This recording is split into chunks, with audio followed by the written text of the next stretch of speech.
এক ভক্ত প্রশ্ন করেছিলেন, প্রভু, তুলসীর মালা ধারণ করলে সত্যিই কি ভগবানের কৃপালাভ পাওয়া যায়? যদি আমরা পদ্মপুরাণ অধ্যয়ন করি তবে পদ্মপুরাণে আমরা স্পষ্টভাবে প্রমাণ পাই যে যেই ব্যক্তি একবার তুলসীর মালা ধারণ করে সেই ব্যক্তির মাথায় কখনোই বজ্রপাত হয় না।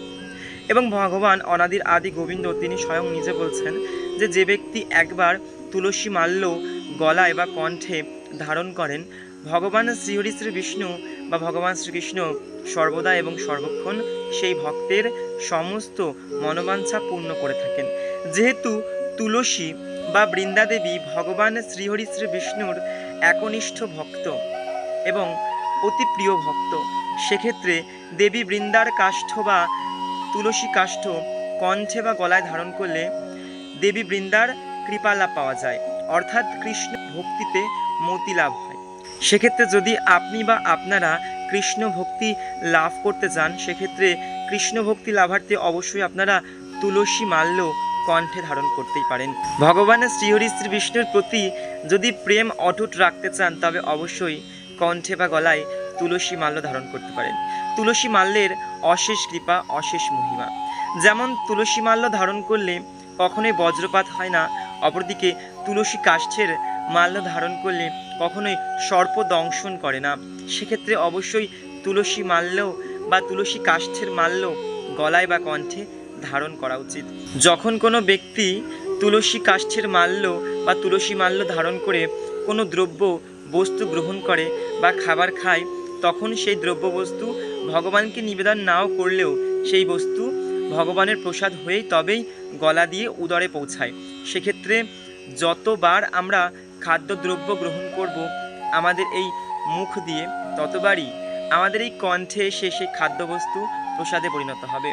শাস্ত্র বলছে, যদি কোনো মানব বা যদি কোনো ব্যক্তি ভগবান শ্রীহরি শ্রী বিষ্ণুকে ভোগ নিবেদন না করে কোনো খাদ্যদ্রব্য গ্রহণ করে, তবে সেটি বিষ্ঠ আকারে আমাদের উদরে পৌঁছবে এবং সেটির পাপ আমাদেরকে ভোগ করতে হবে।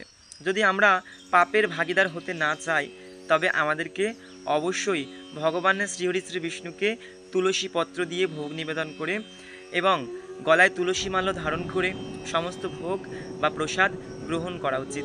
তাতে কি হবে, আমরা যখন তুলসী মাল্যের কাষ্ঠ বা কণ্ঠী ধারণ করব তাতে আমাদের কৃষ্ণ পদে মতিলাভ হবে বা কৃষ্ণ ভক্তি আমরা পাবো, এবং পাশাপাশি আমরা যাই গ্রহণ করব না কেন বা যাই আমরা খাবো না কেন সেটি আমাদের প্রসাদ আকারেই গলা দিয়ে নামবে। এমনও হতে পারে যে আমরা সর্বদা বা সর্বক্ষণ ভগবানকে ভোগ নিবেদন করতে পারি না শুদ্ধ মন্ত্র বা শুদ্ধ আসনে বসে। সেক্ষেত্রে কি হয়, গলায় তুলসীর মালা থাকলে আমরা যাই গ্রহণ করব না কেন সেটি প্রসাদ হয়ে আমাদের গলা দিয়ে নামবে। তাই সকলের উদ্দেশ্যে আমি বলতে চাই, সকলেই গলায় কণ্ঠী বা তুলসী মাল্য ধারণ করুন। এতে আপনাদের কৃষ্ণপদে মতি লাভ হবে এবং আপনারা পাপের ভাগ থেকে বঞ্চিত হবেন, অর্থাৎ পাপ আপনাদেরকে স্পর্শ করতে পারবে না, কোনো বিপদ আপনাদেরকে স্পর্শ করতে পারবে না। তুলসী মালার এতই মহিমা, এত বড় মহিমা যখন তুলসী মালার, তাহলে আমরা কেন তুলসী মালাকে ধারণ না করে থাকব? সকল সনাতনীদের উচিত কণ্ঠে বা গলায় তুলসীর মালা ধারণ করা, কারণ তুলসীর মালা ধারণ করলে ভগবান অতি প্রসন্ন হন। কারণ দেবী তুলসী বা বৃন্দাদেবী ভগবান শ্রী শ্রী বিষ্ণুর একনিষ্ঠ প্রিয় ভক্ত। তাই যখন তার প্রিয় ভক্তকে কেউ আপন করতে পারবে তখন ভগবানও তার প্রতি অতি প্রসন্ন হবে। এবং সকলেই সকলের গৃহে অবশ্যই তুলসী বৃক্ষ রোপণ করবেন, কারণ যেই গৃহে তুলসী গাছ বা তুলসী বৃক্ষ থাকে ভগবান শ্রীহরি শ্রী বিষ্ণু সেই বাড়িতে অধিষ্ঠান করেন, বিরাজ করেন। এবং যেখানে শ্রীহরি শ্রী বিষ্ণু বিরাজ করেন সেখানে আমাদের দেবী লক্ষ্মী বিরাজ করেন। সেক্ষেত্রে অবশ্যই তুলসী বৃক্ষ বাড়িতে রোপণ করবেন এবং তুলসী বৃক্ষকে সঠিকভাবে পরিচর্যা করবেন। তুলসী বৃক্ষতে কখনোই অধিক মাত্রায় জল নিবেদন করবেন না, এবং যখন আপনারা তুলসী গাছে জল নিবেদন করছেন বিশেষ করে বর্ষাকালে, তখন বিশেষ মাত্রা মেপেই আপনারা তুলসী বৃক্ষ জল প্রদান করবেন। অধিক মাত্রায় জল প্রদান করলে তুলসী বৃক্ষ মরচে যেতে পারে বা মারাও যেতে পারে, এবং তুলসী বৃক্ষ না থাকলে সেই গৃহে কখনোই লক্ষ্মী বিরাজ করতে পারে না। তাই সকলে সকলের গৃহে একটি করে তুলসী বৃক্ষ অবশ্যই রোপণ করুন এবং সকাল সন্ধ্যায় তুলসী বৃক্ষকে আরতি প্রদর্শন করান, আরতি দেখান এবং নিত্যদিন তুলসী বৃক্ষকে অর্চন করুন, তুলসী বৃক্ষকে অভিষেক করান, তাতে দেখবেন আপনার গৃহে সুখ, শান্তি, স্বাচ্ছন্দ্য সমস্ত কিছু বিরাজ করছেন।